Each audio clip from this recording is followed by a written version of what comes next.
Comenzamos a grabar la porción de la Torah o la paracha número 22.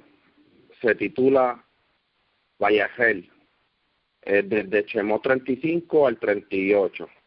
También vamos a dar otra paracha, Pekudei, que es de Shemot 38 al 40. Vamos a recitar la bendición antes de comenzar. Bendito eres tú, oh Creador, Rey del universo, Creador de los cielos y la tierra, que das entendimiento y sabiduría para guardar tu ley y entenderla de todo corazón. Bendito eres tú, oh Adonai, dador de la vida, la cual tu justicia es justicia eterna y tu Torah la misma verdad. Baruch Hashem Adonai Olam, bendito sea el nombre de nuestro Señor por siempre. Amén y amén. Amén y amén. Amén y amén. Amén y amén. Ok, comenzamos con la porción 35, Shemot 35, que significa el congregó.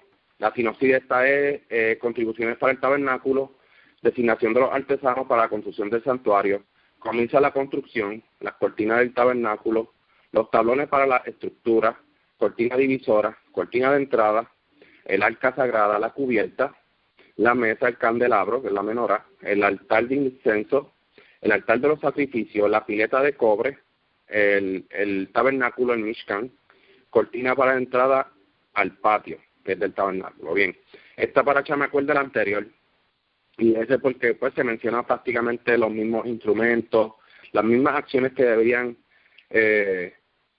para trabajar según la obra. Volvemos al Shabbat y pues quiero enfatizar un poquito aquí que comienza empezando eso. Un momento, por favor. Esto de verdad que es... La tecnología es muy buena, pero a veces cuando tienes tantas pantallas abiertas se te hace bien difícil. Dice, Moshe convocó a toda la comunidad israelita y les dijo, estas son las cosas que el Creador ha ordenado hacer, que en 6 días se haga trabajo y el 7º día será sagrado para ustedes, el Shabbat. Reposo absoluto en honor al Creador.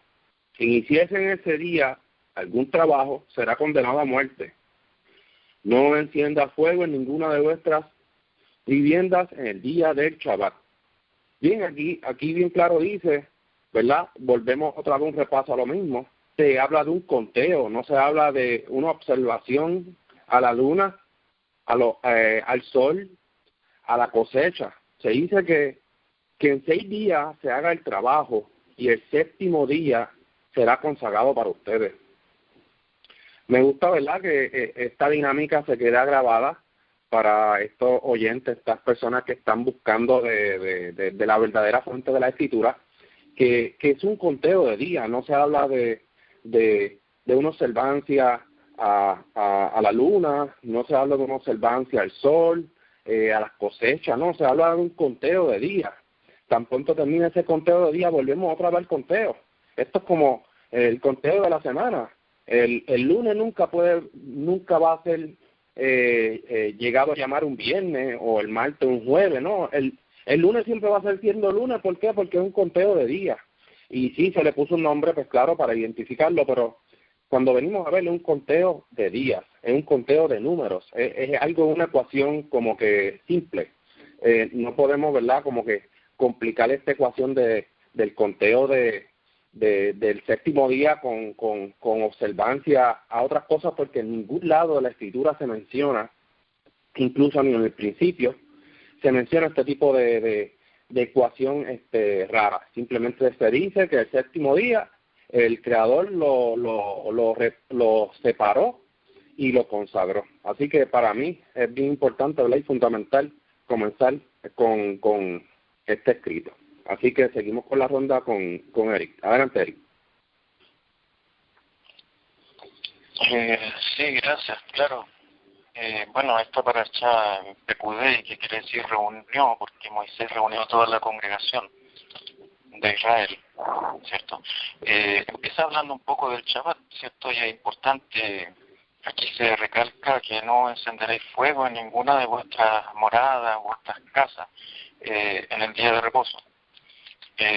Y Y esto de no encender un fuego, de no hacer arder un fuego, porque la mayoría de la Biblia dice encender, pero encender, y el verbo que se expresa acá es arder, no arder a fuego. Es un verbo, el vier. Vier se refiere a arder, como en la zarza ardiente. En la zarza ardiente se observa ese verbo también, el verbo vier. Y encender es más que nada dalak. Eso lo explica un poco los artículos que están en caraítas.org, si alguien quiere profundizar más en el tema. Entonces nosotros no podemos mantener un fuego ardiendo en Shabbat, porque en la Escritura enseña de que en Shabbat no se puede hacer ninguna obra, pero tampoco se puede mantener un fuego ardiendo. Eso nos diferencia un poco de otros grupos donde creen que se refiere el texto solamente a encender un fuego. Por eso nosotros no encendemos velas de Shabbat tampoco el viernes antes del anochecer, ¿ya? Porque eso sería mantener un fuego ardiendo en Shabbat. También nosotros vemos que la ofrenda, en el capítulo 35, versículo 5, dice: tomad entre vosotros una ofrenda para el Eterno, todo que sea de corazón, y la traerá al Señor. Puede ser oro, plata, bronce, azul, púrpura, rojo y fino, y todas estas, que ya lo hemos visto, ¿cierto?, en algunos capítulos anteriores, todas estas ofrendas, ¿cierto?, son para toda la obra del santuario, para la mesa de la proposición, para todas las estructuras, los muebles, y el oro también, y el pueblo lo trajo de corazón. Y los sabios tenían que ejecutar esta obra. Como dice el versículo 10, todo sabio de corazón entre vosotros venga a ejecutar todo lo que el Eterno ha mandado. ¿Ya? Es importante, como ya también lo vimos en capítulos anteriores, que habían ciertas personas que tenían como más sabiduría para realizar ciertas labores, como dice el versículo 31. Versículo 31 dice que lo ha llenado el Espíritu de Dios en sabiduría, en inteligencia, en ciencia, maestría, para proyectar inventos, para trabajar en oro, plata, bronce, etcétera. ¿Cierto? Se mencionan unas personas aquí que tenían ciertas habilidades, ciertas destrezas, que eran unos talentos, pero que eran talentos que el Eterno le había dado. Por algo se le menciona que estaban llenos como de un espíritu de sabiduría para realizar estas obras. No cualquiera podía realizarlas. Pero es importante que era una ofrenda voluntaria que tenía que realizar el pueblo para la construcción. Y más adelante vamos a ver que sobraron los materiales. Hubo un exceso de materiales porque el pueblo estaba muy entusiasmado en corregir su camino después de todo el desastre que habían hecho con el becerro de oro, con todas esas rebeliones. Ahora el pueblo estaba empezando a hacer las cosas bien. Eso es algo muy bonito que vemos aquí en esta paracha y en la siguiente, Pekudei, que significa suma o cuentas, que se refiere a rendir cuentas, ¿cierto? Que lo vamos a ver en la próxima ronda seguramente. Bueno, mientras tanto sigamos con la ronda. Gracias.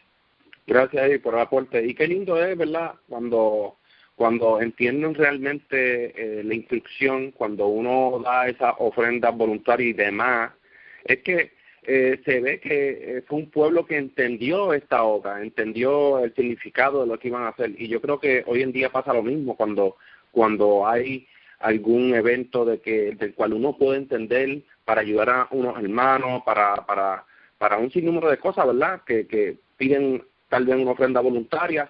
Pues hay veces que uno da hasta de más porque uno ha entendido o uno se pone en el dolor de esa persona porque uno ha experimentado eso. Y yo creo que aquí esta parte es bien importante, ¿verdad?, porque el pueblo dio esta cantidad y demás. Bueno, tuvieron que mandar a parar ya porque era algo, como mencionaste, muy bonito. Seguimos con la ronda con William. Adelante, William. Bueno, yo creo que no tengo nada que añadir porque creo que ya recogieron lo que iba a mencionar, así que no quiero estar repitiendo lo mismo, así que pueden seguir con la ronda y así podemos avanzar. Gracias por el aporte. Seguimos con Pavel. Adelante, Pavel. Saludos, mis hermanos. ¿Se me escucha, Sí, claro. Alto y claro. Gracias al Eterno. Entonces, que yo quería hacer más que intervenir y decir algo, quería hacer una pregunta y no tanto para mí, sino para los oyentes, los oyentes que posteriormente escucharán la grabación, ¿no? Aquí especifica, claro, y quiero que la pregunta la hago para que alguno de ustedes dé respuesta, ¿no? Aquí especifica, no se encenderá fuego en ninguna de vuestras moradas en Shabbat. La pregunta es, entonces, siguiendo este versículo literal, ¿puedo encender fuego fuera de mi casa? Es la pregunta, ¿ok? No tanto para mí. ¿Por qué hago esta pregunta?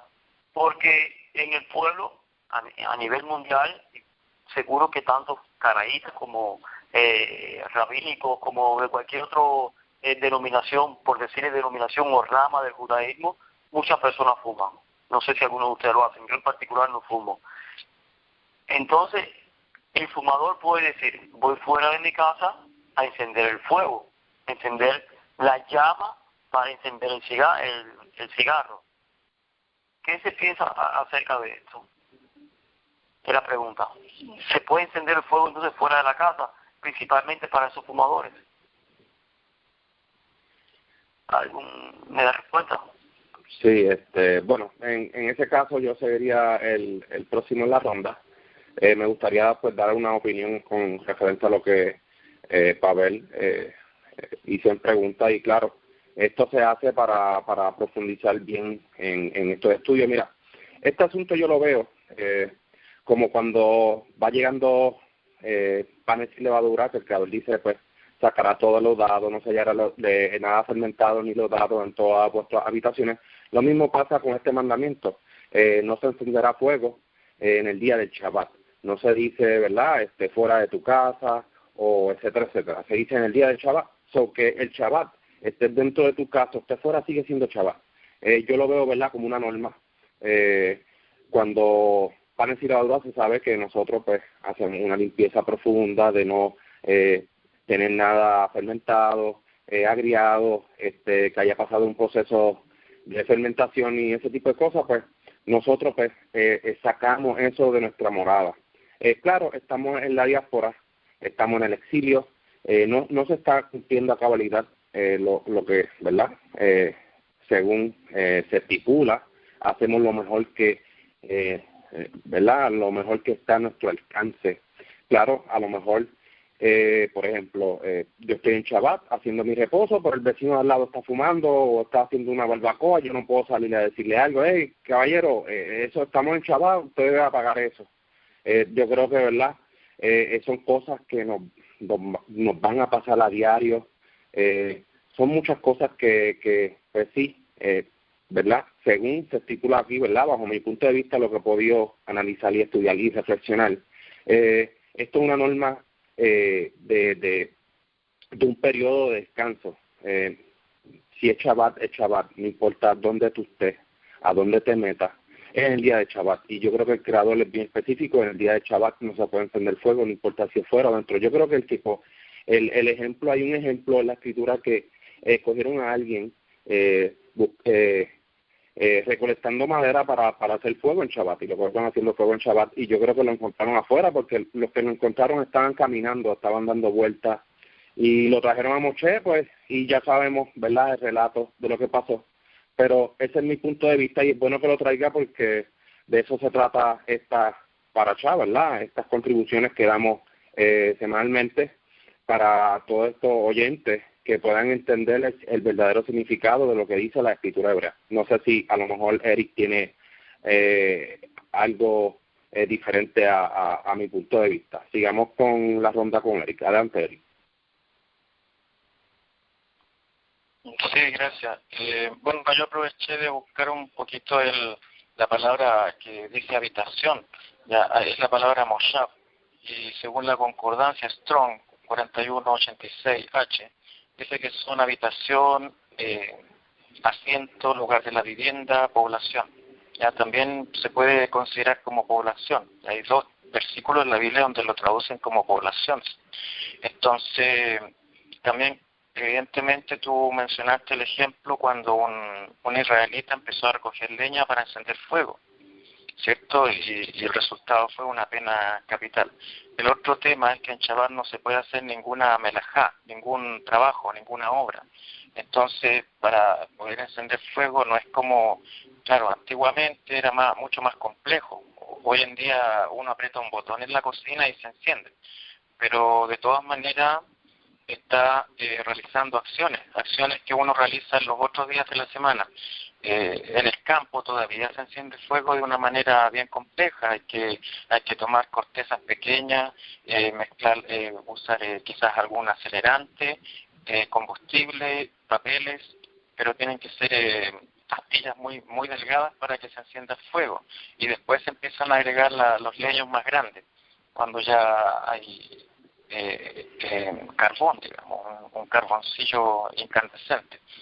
Pero todas esas son acciones que son trabajos, y como en Shabbat está prohibido hacer un trabajo, no se puede encender fuego, especialmente en el campo. Alguien podría decir, pero acá en la ciudad nosotros apretamos un botón y se enciende la cocina, abrimos la llave y se enciende automáticamente un calefón para calentar el agua.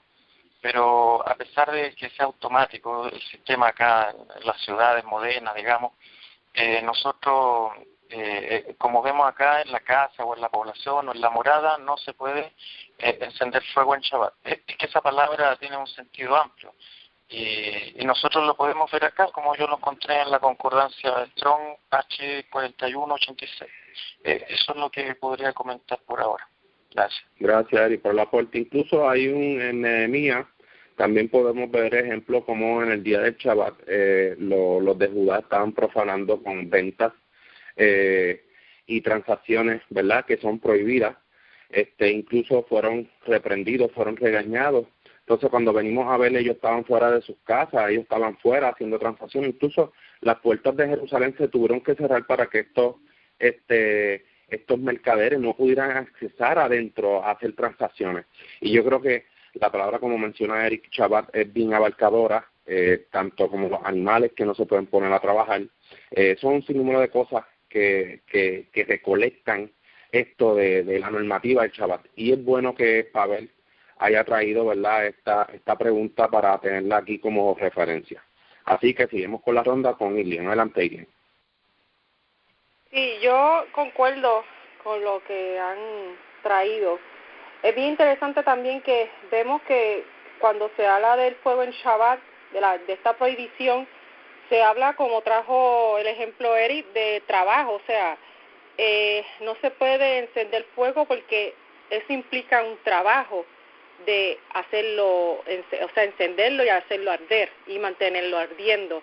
Y el del cocer, la prohibición de cocinar, de cocer algo.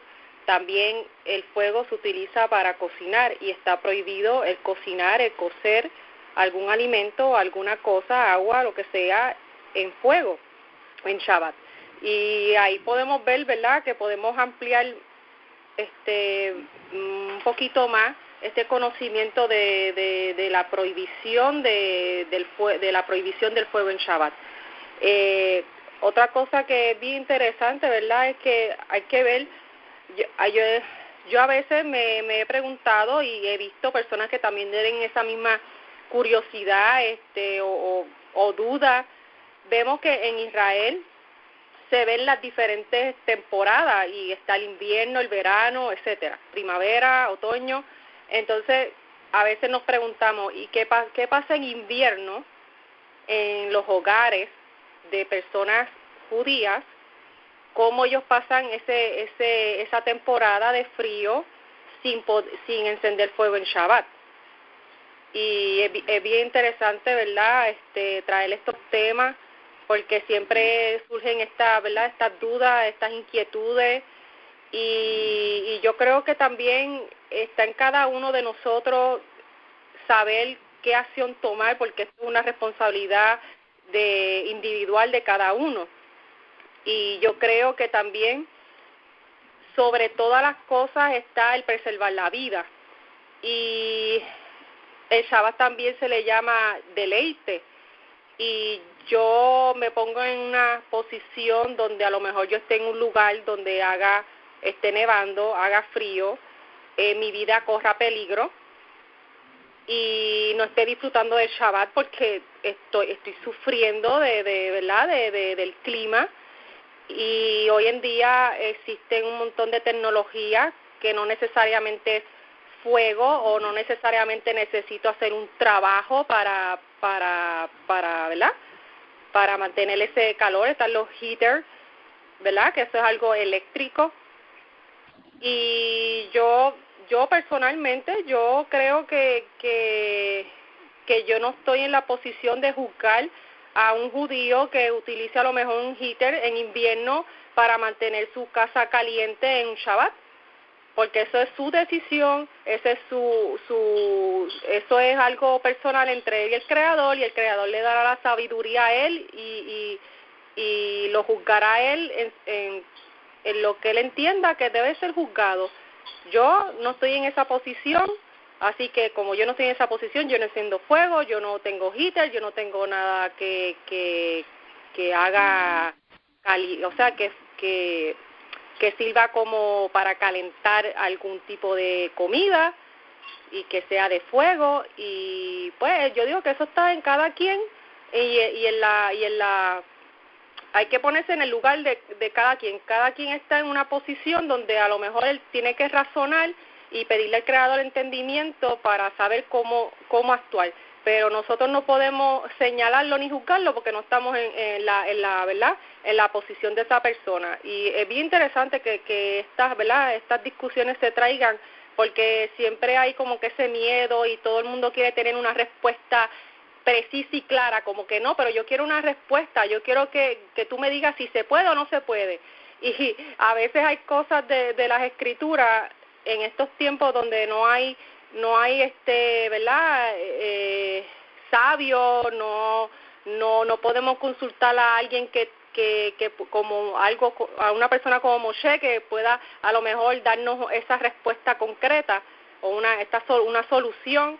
Y entonces, como no está eso, pues tenemos que cada uno estudiar, llegar a un entendimiento y actuar en base a ese entendimiento. Podemos seguir con la ronda. Gracias, Ilian, por el aporte. Yo creo que, mira, algo bien interesante, Moshe no tenía todas las respuestas, Moshe también consultaba con el Creador, incluso la persona que cogieron recogiendo leña para encender fuego en Shabbat, lo tuvieron que tener, ¿verdad?, aislado.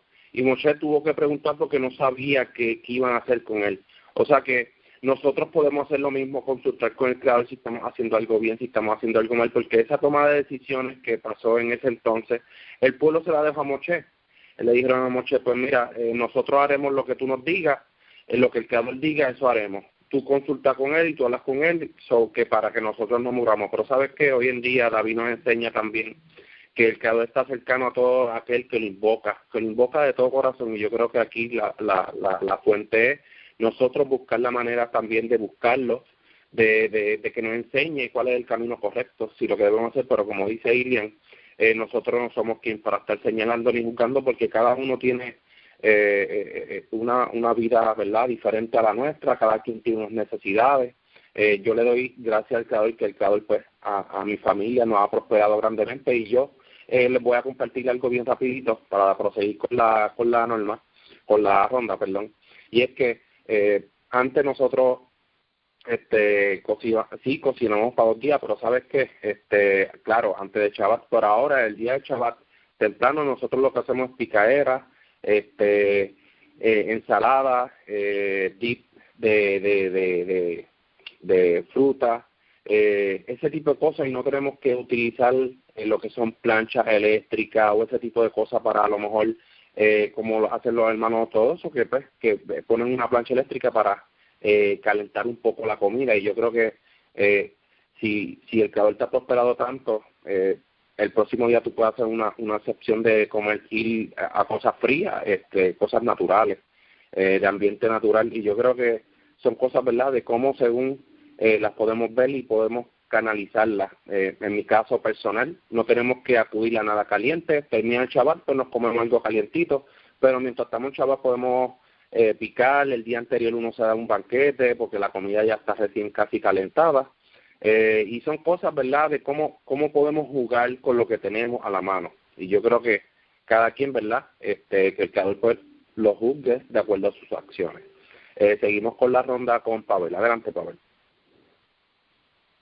Sí, gracias.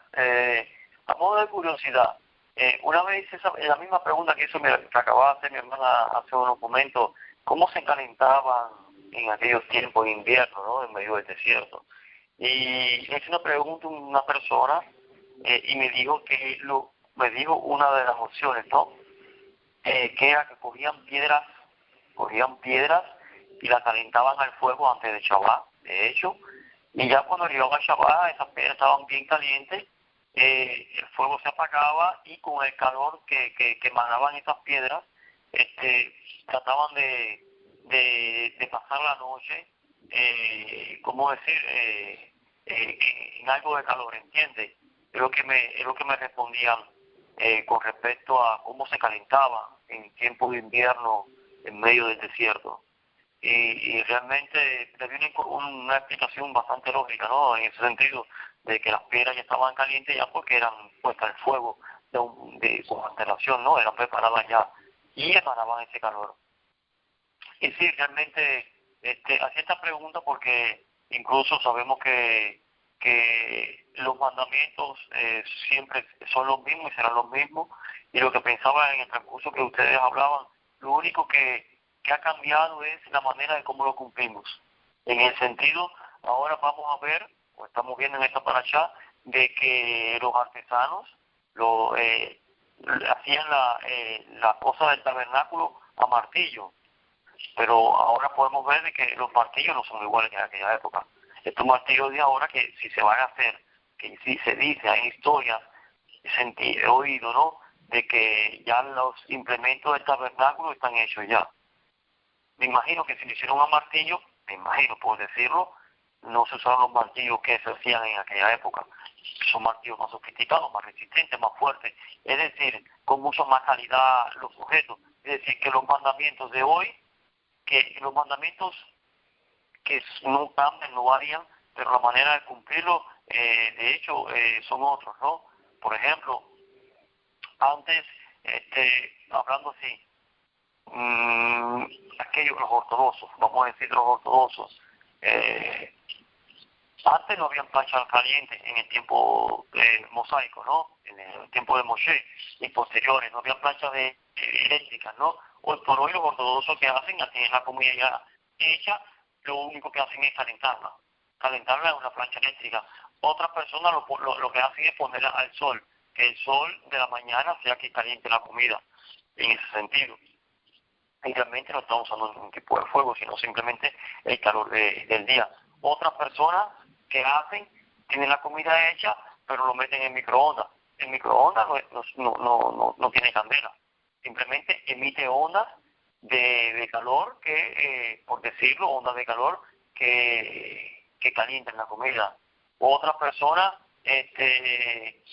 según he escuchado, lo meten en hornos eléctricos, cada cual cumple el mandamiento, ¿cómo decirlo?, según como lo han entendido o pueden cumplirlo.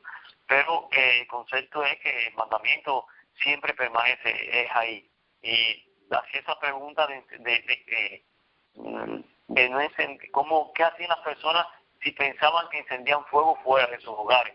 Lo hacía para que fuese aclarado, porque sé que muchas personas a nivel mundial tienen esa duda. Bueno, yo fumo y fumo fuera de mi casa. Yo no fumo en particular, ¿no? Sola.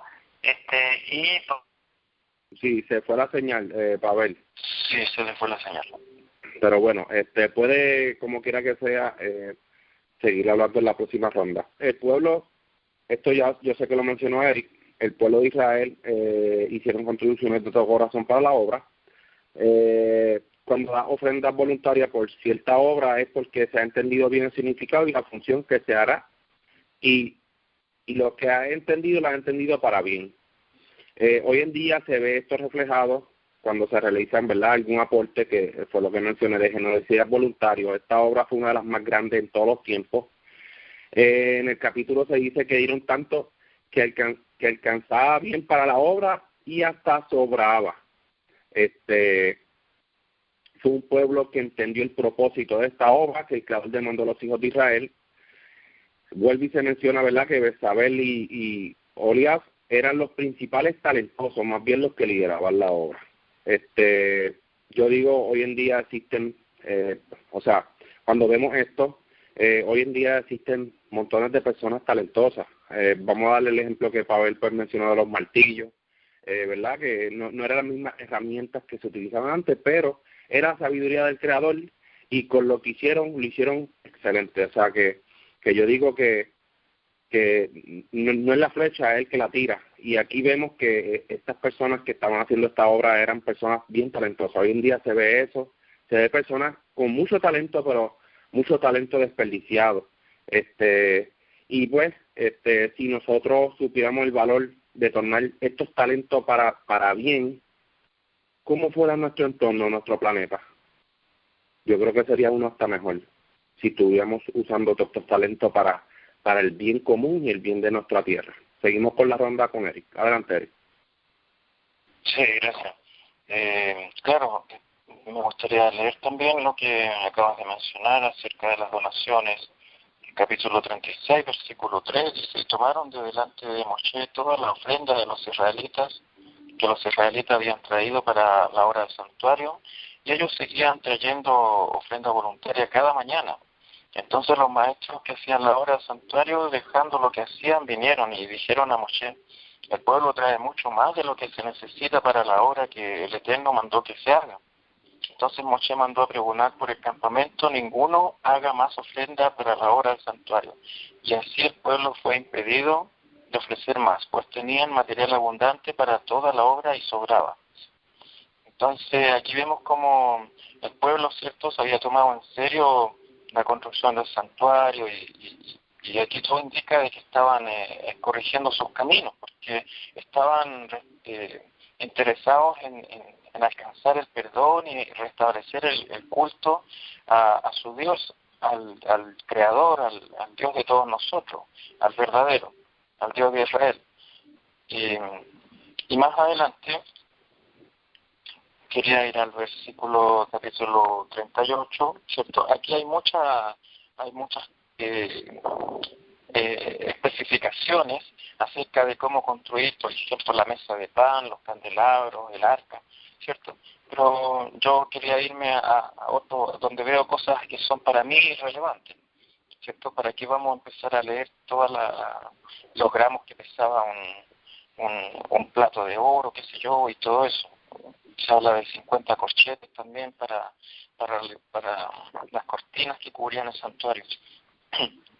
En el 38:21 dice: esta es la cuenta del santuario. Entonces aquí Moshe estaba rindiéndole cuenta al pueblo de cómo había gastado todos los metales, todas las ofrendas que había dado el pueblo. Dice: esta es la cuenta del santuario, de la tienda de reunión, que fue contada por orden de Moshe, por Itamar, hijo del sacerdote Aarón.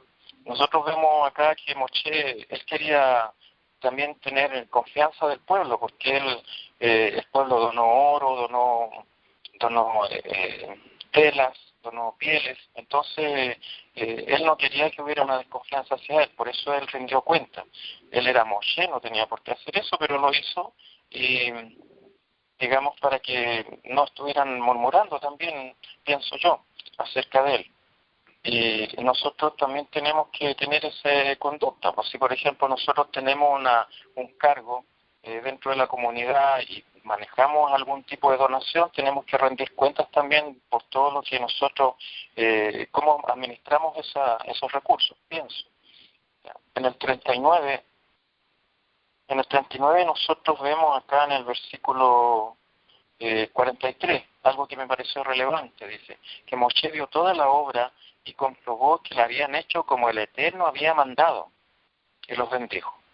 Ya, entonces aquí también este verso nos dice la importancia de hacer las cosas como el Eterno dice, no como a nosotros queremos, no como a nosotros pensamos que, ¿cierto? Y hacer las cosas como la Torá enseña. No desviarse de ese camino, no desviarse ni a la derecha ni a la izquierda. Y otro texto que me llamó la atención es el 40:15 o 40:14, digamos. Dice: después acercarás a sus hijos ¿cierto? Los hijos de Aarón, y les vestirás las túnicas, y los ungirás como ungiste a su padre, y serán mis sacerdotes. Y su unción les servirá por sacerdocio perpetuo por sus generaciones. Entonces aquí nosotros vemos que también hay un ritual, digamos, que se debe cumplir. Cuando una persona quiere convertirse al judaísmo, también tiene que cumplir ciertos requisitos. Ya, a nosotros no nos ungen con aceite, pero nosotros tenemos que hacer un juramento ante una comunidad judía. Hay otros requisitos como la circuncisión, y uno también tiene que demostrar que estudió la Torá. Y por eso es que nosotros hacemos un curso. ¿Ya? Hay personas que no quieren respetar estas obligaciones, estos requisitos que se establecen en la misma Torá. ¿Ya? La Torá no habla del curso, pero una persona que quiera convertirse al judaísmo tiene que entender de qué se trata el judaísmo. ¿Cómo va a circuncidarse y al otro día empezar a decir que es judío? Y inventar y salir con sus propias doctrinas, especialmente muchos que están en el cristianismo, se salen del cristianismo y arrastran muchas cosas, muchos errores, muchos conceptos idólatras incluso, ya conceptos distorsionados acerca del Shabbat y acerca de cómo seguir estas leyes. Y si no hacen un curso autorizado, digamos, por el Consejo de Sabios, van a terminar inventando una secta que no tiene nada que ver con la fe del pueblo de Israel. ¿Ya? Por eso es que es importante cumplir los requisitos, así como el sacerdote tiene que ser ungido, nosotros, una persona que hace conversión, tiene que hacer un juramento ante el pueblo de Israel. Eso quería comentar. Sigamos con la ruta. Gracias, Eric, por el aporte. Sí, estoy totalmente de acuerdo con lo que acabas de mencionar. Llegó un mensaje de Pavel, aparentemente tiene una mala conexión. Podemos seguir entonces, no quiere pues interrumpir con esa mala conexión. Sí, definitivamente no se menciona nada de si Pavel quiere mencionar algo, lo va a dejar saber por escrito. Gracias, Pavel. No se menciona ningún curso, no se menciona nada de eso, claro, estamos hablando del pueblo de Israel. El pueblo de Israel fue un pueblo hello, la instrucción se le está dando al pueblo, pero se sabe que por ejemplo, tienen que seguir la misma norma, tienen que seguir la misma idea de que, ¿verdad? La misma norma que sigue el pueblo de Israel, tienen que entender eso. Para convertirse al judaísmo tienen que entender que es un solo creador, no hay más ninguno. ¿Verdad? Se menciona como lo que hizo Ruth. Ruth abandonó su idea de estas deidades, siguió a Noemí, fue a la tierra y ella pues le dejó saber que su Dios era su Dios y abandonó todo por seguir la fe hebrea y yo creo que este es el punto clave. Claro, en el caso de las mujeres pues hizo esa acción. En el caso de los hombres pues tiene que ser un juramento. Claro, la circuncisión. Claro, cuando se menciona la parte de Abraham, que Abraham circuncidó todos los de su casa, seguían una misma fe, la misma fe de Abraham, o sea, seguían esa misma convicción de que el Creador daba todo. Y lo mismo pasa, ¿verdad?, con los demás patriarcas, con Moisés también pasa lo mismo, con Yehoshua. Cuando Yehoshua los circuncidó, ya ellos sabían que todo provenía del Creador, o sea, no había que hacer una convicción, ya era parte del pueblo, y yo creo que esta parte es importante también entenderla. Otra cosa, que quería mencionar era que aquí se menciona mucho de la madera de acacia. Parece que esta madera era una madera especial, era una madera que aguantaba bien algún tipo de baño, ya sea en oro o plata, porque se menciona también otros metales que tenían un propósito, pero esta madera aparentemente, ¿verdad?, por lo que podemos ver, era una madera muy especial que aguantaba muchas cosas, y yo creo que si nos dejamos ver, ¿verdad?, para qué se utilizaba, podemos ver que era prácticamente la mejor madera para este tipo de obra. Así que quería hacer un paréntesis sobre esto. Seguimos con la ronda con Ilian. Adelante, Ilian. Sí, es bien interesante que adicional a lo que Eri, ¿verdad? Esta reflexión que trae Eri sobre las especificaciones de la cantidad que se usa de cada material para la construcción del tabernáculo.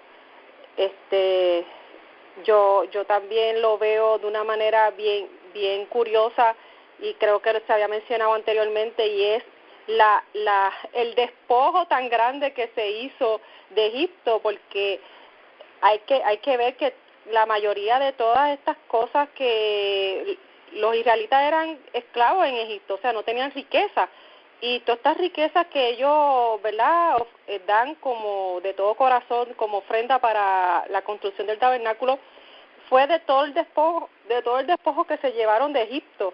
O sea, aquí vemos las riquezas de Egipto, y cómo Egipto el Creador lo derrotó de tal manera que ellos le dieron todo, o sea, como que tomen todo y váyanse de aquí, ya no queremos recibir más castigo del Dios de ustedes. Y vemos que se mencionan todas estas cantidades, y ¿verdad?, es algo como que bien impresionante ver cómo el pueblo de Israel despojó a Egipto, y lo podemos, ¿verdad?, calcular cuando vemos las cantidades que se donan para hacer el tabernáculo. Otra cosa bien interesante es que vemos que el tabernáculo no se movía cuando ya lo erigieron, que lo levantaron completo.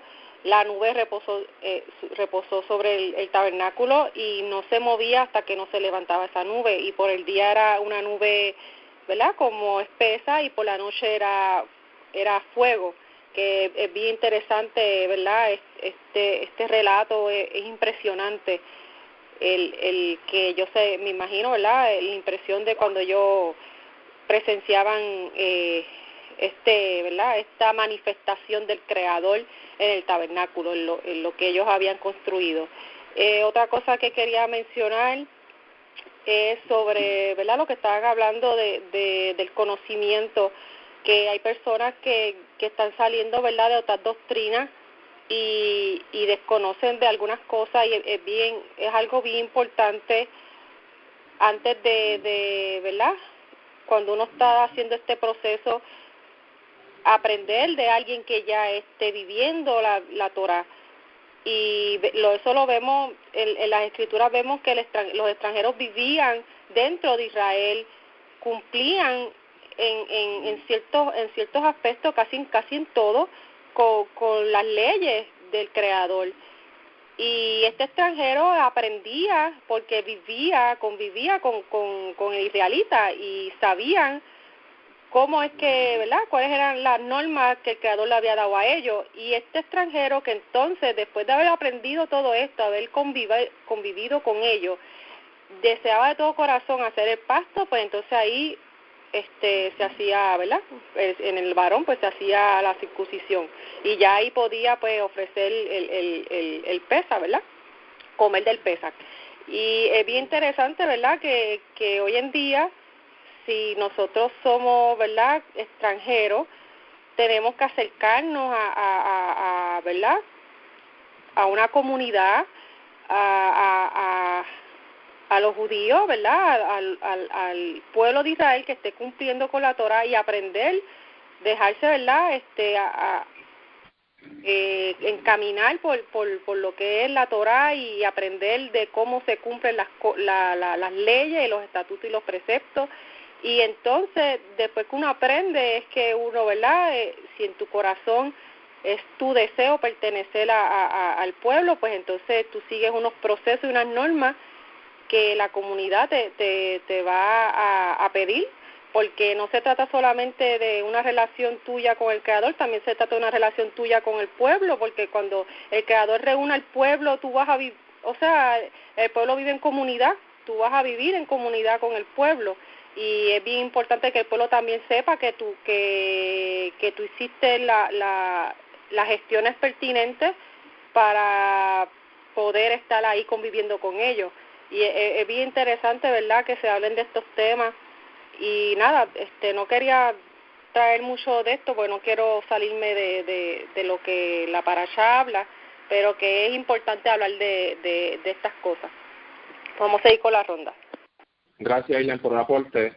Un mensaje de Pavel, un aporte que él dio sobre la madera de acacia. Parece que el internet de él está un poco malo, así que lo dejo por escrito. Este tipo de madera es muy resistente a la humedad y el ataque de insectos y hongos. Por ello, es buena para su construcción y carpintería, ya que permite que los elementos no se estropeen con facilidad. Y sí es cierto, ¿verdad? La madera también, si tú le das pinta con ¿verdad? Un baño de oro o algo, esa durabilidad, esa aportación de ese elemento también se puede estropear con el tiempo por el tipo de o la calidad de madera que se utiliza. Así que sí, estoy totalmente de acuerdo con el aporte de Pavel con referente a la madera. Otra cosa que quería mencionar es que podemos ver esta recolecta de cada trabajo, su valor y su estima, ¿verdad? De todo lo que estas 3 porciones que hemos dado, las 3 parachas, casi siempre se está hablando de lo mismo. Son trabajos dedicados a la hora, es por eso que se repite tanto 1, 2 y 3 veces que hemos estado compartiendo. Una de las cosas importantes que nos enseña estas porciones son que al creador hay que ofrecerle lo mejor. Cuando decidamos hacer un empeño en hacer una dedicación a él, debe ser con las mejores intenciones y con esta ofrenda voluntaria de corazón que uno tiene, ¿verdad? Que el creador te haya bendecido. Cuando decides sacar algo que te sobra para darlo, no se ve con las mejores intenciones. Tampoco se coloca como lo primero, la prioridad. Por eso vemos también el relato de Caín y Abel. Vemos que su hermano Abel da lo mejor que tiene. Nosotros debemos de dar lo mejor que tengamos al Creador, ¿verdad? Cuando es algo con la mejor intención, el Creador solamente ve nuestro corazón. Debemos de recordar que el Creador es la prioridad número 1 en nuestra vida, porque Él hará nuestro camino, Él hará que nuestros caminos sean prósperos. No debemos de colocar al Creador con lo que nos sobra, porque esto es como el que da lo peor de lo que tiene como ofrenda. Así que cuando vemos todas estas ofrendas voluntarias, cuando vemos estas personas con este don que el Creador les dio, esta sabiduría para poder hacer las cosas, ellos no hicieron un trabajo de segunda, ellos hicieron un trabajo de primera. Así que yo creo que al Creador hay que dedicarle lo mejor. El tiempo de uno hay que dedicarle pues lo mejor al Creador. Cuando uno se postra, que sea algo de calidad, que sean pocas nuestras palabras, porque también a veces uno quiere dar tanto que después uno, ¿verdad?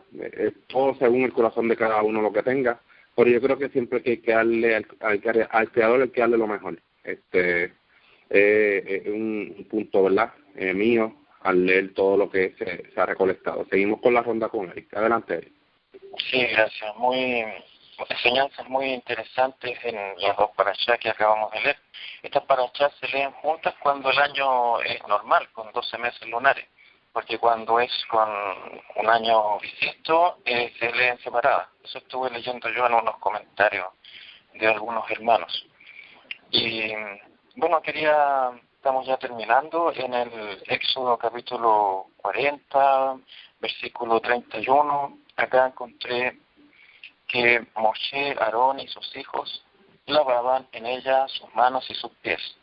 Ya están hablando de una pila que había para lavarse. Dice que se lavaban cuando entraban en la tienda de la reunión y cuando se llegaban al altar, como el Eterno había mandado a Moshe. Entonces, las manos y los pies. Bueno, nosotros sabemos también las sinagogas son pequeños santuarios que nosotros tenemos donde puede estar la presencia divina. Por eso es que también nosotros en el caraísmo nos lavamos las manos antes de entrar a la sinagoga. Bueno, los latinos no tenemos sinagoga. Hay una sinagoga en Daly City, California, y las otras sinagogas están en Europa y en Israel. Y también hay en Egipto, creo que hay como 2. Y hay otras más por ahí, pero no sé si estarán funcionando. En Irak habían sinagogas caraítas en la Edad Media, pero no sé si estarán funcionando actualmente, porque esos caraítas se fueron a Israel. Bueno, entonces esto de lavarse, uno tiene que bañarse para quedar puro, como dice la Escritura muchas veces. Cuando estaban a los pies del monte Sinaí, ellos se bañaban, lavaban sus ropas para purificarse. La purificación tiene que ser por dentro y por fuera, ¿cierto? Nosotros tenemos que purificar tanto nuestro interior, nuestra conducta, nuestra mente, los pensamientos tienen que ser adecuados, ¿cierto? Porque el pensamiento lleva a la acción. Entonces uno tiene que controlar su mente, tiene que limpiar su cuerpo también, El Eterno quiere que la limpieza sea física y también mental. Y de esa forma podemos alcanzar una verdadera santidad. Y luego finalmente en el capítulo 40 nosotros vemos en el versículo 34 que habla de la gloria del Eterno. Dice, entonces la nube cubrió la tienda de la reunión y la gloria del Eterno llenó el santuario. Moshe no podía entrar en el santuario porque la nube estaba sobre él y la gloria del Señor lo llenaba. Cuando la nube se levantaba, el santuario de los israelitas se movían en sus jornadas, pero si la nube no se levantaba, no partía hasta el día en que ella se levantaba. ¿Ya? Entonces nosotros vemos acá que el templo, el tabernáculo en este caso, es cierto un medio de comunicación con el Eterno, pero también es para que habite su gloria. Su gloria se posaba aquí en el templo y bueno, y los israelitas recibían bendición. Y así era la forma en cómo se restablecía el culto al Eterno, el culto verdadero. Eso por ahora, sigamos con la ronda. Gracias, Ari, por el aporte. Quería mencionar, ¿verdad? Y yo sé que ya lo habían mencionado, Moshe inspeccionó todo. O sea, es decir, le llevaron todo a Moshe, ¿verdad? Como relata el texto. Entonces le llevaron a Moshe el tabernáculo, la tienda y todos sus accesorios, sus ganchos, sus talones, sus travesaños y sus columnas y sus bases. Moshe es el que da el visto bueno, ¿verdad? Según lo que pidió el Creador, porque al Creador el Creador le ilustró a Moshe lo que había que hacer. O sea, vemos a Moshe como el que está a cargo de toda la obra y de todo. Y luego vio que todo estaba según como el Creador lo demandó. Y fíjate, algo bien interesante, y los bendijo. Esto me acuerda, ¿verdad?, como el que tiene los planos y examina una obra, ve que todo está según el diseñador y luego lo aprueba. Imagínense en esta gran obra, tuvo que haber sido una obra jamás antes vista, una experiencia inigualable. Así que me pongo como que en ese lugar, me pongo como ¿verdad?, como Moshe recibió toda esa instrucción, tenía todo ese diseño, y al verlo grandioso para bendecirlo a ellos, tú sabes, fue algo, me imagino, igualito como el Creador lo demandó. Así que luego de que todo fue aprobado, el Creador da la instrucción de cuándo era que se iba a montar, o sea, porque toda, ¿verdad?, estas parachas que se había leído era como que los materiales, cómo iba a ser y todo, y después que el Creador, después que aprueba todos los materiales que se hayan hecho como él los mandó, pues entonces deciden, ¿verdad?, el Creador da las instrucciones de cuándo es que se iba a montar, más bien, ¿verdad?, para ponerlo en función. Lo interesante de esta construcción es que se podía transportar.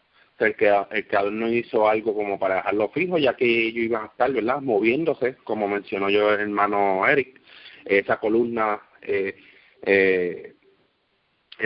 cuando estaba en reposo, el campamento se quedaba ahí, y cuando esa columna de humo se levantaba, el campamento se movía. Así que todo era para un movimiento sin dificultad, poderlo transportar sin dificultad y poderlo montar sin dificultad. Así que tuvo que haber sido algo extraordinario. Seguimos por la ronda con Ilian. Adelante, Ilian. Sí, adicional a lo que ya se ha mencionado, ahora que mencionaste lo del tabernáculo, que es bien curioso que las diferencias de la construcción del tabernáculo a la construcción del templo, y es que el templo se hizo ¿verdad? El arquitecto fue el rey Salomón, y no el creador, como el tabernáculo fue el arquitecto, o sea, fue el mismo creador el que lo diseñó. Y en comparación al templo, pues fue, ¿verdad?, David y el hijo de David y Salomón los que hicieron, ¿verdad?, los que fueron los arquitectos de cómo se iba a construir, cómo se iba a hacer. Y en el tabernáculo vemos que fue el pueblo el que donó, ¿verdad?, los materiales para la construcción, y versus el templo, que fue el pueblo, y en adición naciones que ¿verdad?, líderes de naciones que viajaron hasta allá para también dar un aporte para la construcción del templo, y ahí vemos como una transición de algo que fue creado por el creador, o sea, mandado hacer por el Creador, creado por el pueblo, versus algo creado por el rey de Israel, el que el Creador, ¿verdad?, ungió como rey, para hacer algo dedicado al Creador y hecho aportado por Israel y las naciones. Y es verdad, esta comparativa la traigo porque cuando lo mencionaste, pues como que me vino a la mente la comparación, que es algo bien curioso. Y nada, adicional a lo que ya han mencionado, yo creo que se ha hablado bastante, o sea, se ha tomado todo el tema completo. Gracias, Ilian, por el aporte. ¿Alguien más quiere dar algún aporte adicional? Yo creo que se ha cubrido bastante. Bueno, si no, entonces les deseo a todos Shavuot Tov. Shavuot Tov.